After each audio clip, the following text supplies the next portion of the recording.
ഇടതുപക്ഷ സർക്കാരിന്റെ ഭരണം മോശമായിരുന്നു. സഖാവ് പിണറായി വിജയൻ ഒരു മോശം മുഖ്യമന്ത്രിയായിരുന്നു.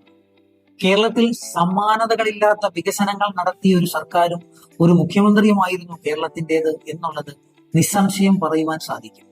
മറവി എന്നത് മനുഷ്യരുടെ ഒരു ഭാഗമാണ്. ഓർമ്മപ്പെടുത്തലുകൾ വരാനിരിക്കുന്ന കാലത്തിന്റെ സഖാവ് പിണറായി വിജയൻ പടിയിറങ്ങുന്നത് ഖജനാവ് കാലിയാക്കിയിട്ടാണ്.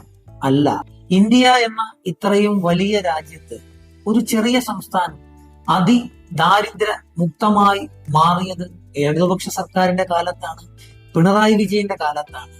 അനേകായിരം ആളുകൾക്ക് കയറക്കിടക്കുവാൻ പാർപ്പിടം ഉണ്ടാക്കി കൊടുത്തത് ഇടതുപക്ഷ സർക്കാരിന്റെ കാലത്താണ്, പിണറായി വിജയന്റെ കാലത്താണ്. നമ്മുടെ അസ്തിത്വം എന്നത് അധികാരത്തിലല്ല, ആശയത്തിലാണ്. അതിനാൽ നമ്മൾ വീണുപോയാലും അതിശക്തമായി തിരിച്ചു വരിക തന്നെ ചെയ്യും. നിരാശയോടെ തോൽവിയാണ് എല്ലാത്തിനും അവസാനമെന്ന് ആരെങ്കിലും കരുതിയിട്ടുണ്ടെങ്കിൽ എല്ലാവരെയും വീണ്ടും ഞാൻ ഓർമ്മപ്പെടുത്തുന്നു, അതിശക്തമായി നമ്മൾ തിരിച്ചു വരിക തന്നെ ചെയ്യും. കാലം ഒന്നിനും കണക്ക് ചോദിക്കാതെ പോയിട്ടില്ല. എന്തായിരുന്നു ഇടതുപക്ഷ സർക്കാരെന്നും എന്തായിരുന്നു പിണറായി എന്നും കാലം തന്നെ തെളിയിക്കും, മറുപടി നൽകുകയും ചെയ്യും.